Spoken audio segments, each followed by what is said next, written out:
Hungary में पहले बच्चे के लिए सरकार 25,000 यूरो का लोन देती है, जिस पर ब्याज नहीं देना होता। दूसरा बच्चा पैदा होने पर 30% कर्ज माफ हो जाता है। सोचिए, इतने में तो नई कार आ सकती है। तीसरे बच्चे के समय सरकार 25,000 यूरो देती है अगर वो परिवार घर बनाना चाहे। चौथा बच्चा होने पर माँ को मिलती है इनकम टैक्स में पूरी छूट। ये सुविधाएं सिर्फ हंगरी में मिलती हैं। छोटे से इस यूरोपीय देश की आबादी करीब 1 करोड़ है। ये सुविधाएं जन्म दर बढ़ाने की सरकार की योजना का हिस्सा हैं। लेकिन इससे क्या हासिल हुआ? इतनी उदार सब्सिडी लागू करने के बाद शुरुआत में तो जन्म दर बढ़ी, लेकिन अब फिर से कम हो रही है।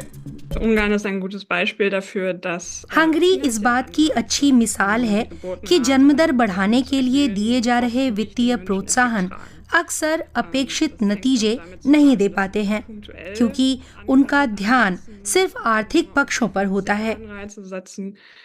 बच्चों का पालन पोषण करने से जुड़ी तमाम चीजों में सुधार जरूरी है। दूसरी तरफ फ्रांस ने यही काम बेहतर ढंग से कर दिखाया। उसकी जन्म दर अपेक्षाकृत काफी ज्यादा है। बच्चे के पैदा होने के पहले साल में ही माता पिता उन्हें डे केयर में भेज सकते हैं। इसके कारण माएं करियर में ब्रेक लगने की चिंता किए बगैर फुल टाइम नौकरी पर वापस लौट सकती हैं। बच्चों की देखभाल से जुड़े कई अच्छी गुणवत्ता वाले विकल्पों की जरूरत है। अधिकांश माता पिता बच्चों को किसी ऐसी वैसी जगह नहीं छोड़ना चाहते हैं। लेकिन औद्योगिक देशों में फ्रांस एक अपवाद है। विकसित देशों में जन्म दर पिछले कुछ वक्त से कम ही है। यूएन का आकलन है कि आगे भी ऐसा ही रहेगा। तो फ्रेंच मॉडल कहीं और दोहरा पाना आसान नहीं है। इन सांस्कृतिक और कल्याणकारी प्रणालियों की जड़ें काफी गहरी हैं। ये कई दशकों बल्कि सदियों में विकसित हुई हैं। उन्हें इतनी जल्दी रातों रात नहीं बदला जा सकता है। औद्योगिक देशों में कम होती आबादी के गंभीर नतीजे हैं। लोगों की कमी का मतलब कम आर्थिक उत्पादन और कम खुशहाली। तो क्या पहले की तरह ही विकासशील देशों के प्रवासियों से ये अंतर भरा जा सकता है?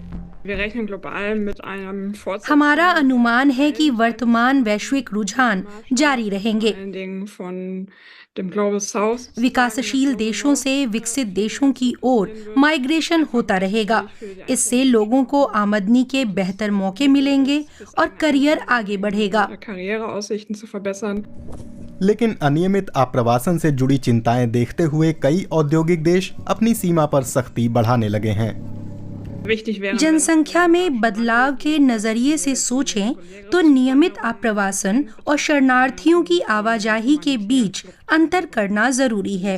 डेमोग्राफी से जुड़ी बहसों में इन दोनों मुद्दों को एक साथ नहीं मिला सकते हैं। 8 करोड़ से अधिक की आबादी वाला जर्मनी अपनी निम्न जन्म दर की भरपाई के लिए लंबे समय से इमिग्रेशन पर निर्भर रहा है। हालांकि कानूनी तरीके से होने वाले आप्रवासन में आगे चलकर गिरावट आ सकती है, क्योंकि दुनिया भर में जन्म दर तेजी से गिर रही है, जिसका मतलब है संभावित प्रवासियों की संख्या में कमी। आमतौर पर श्रम बाजार में घरेलू कामगारों की भागीदारी पर पहले ध्यान देना जरूरी है। माइग्रेशन पर बहुत ज्यादा निर्भर रहने की बजाय हमें बेरोजगार महिलाओं या प्रवासी पृष्ठभूमि वाले लोगों पर ध्यान देना चाहिए। ये ऐसे समूह हैं जिनमें बेरोजगारी की दर स्थानीय आबादी की तुलना में ज्यादा है।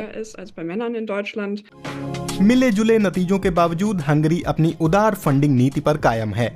इन कार्यक्रमों से ज्यादातर ऐसे मिडिल क्लास परिवारों को फायदा मिलता है जो कर्ज चुका सकते हैं। हालांकि इससे एक चीज पक्के तौर पर मिलती है, वोट।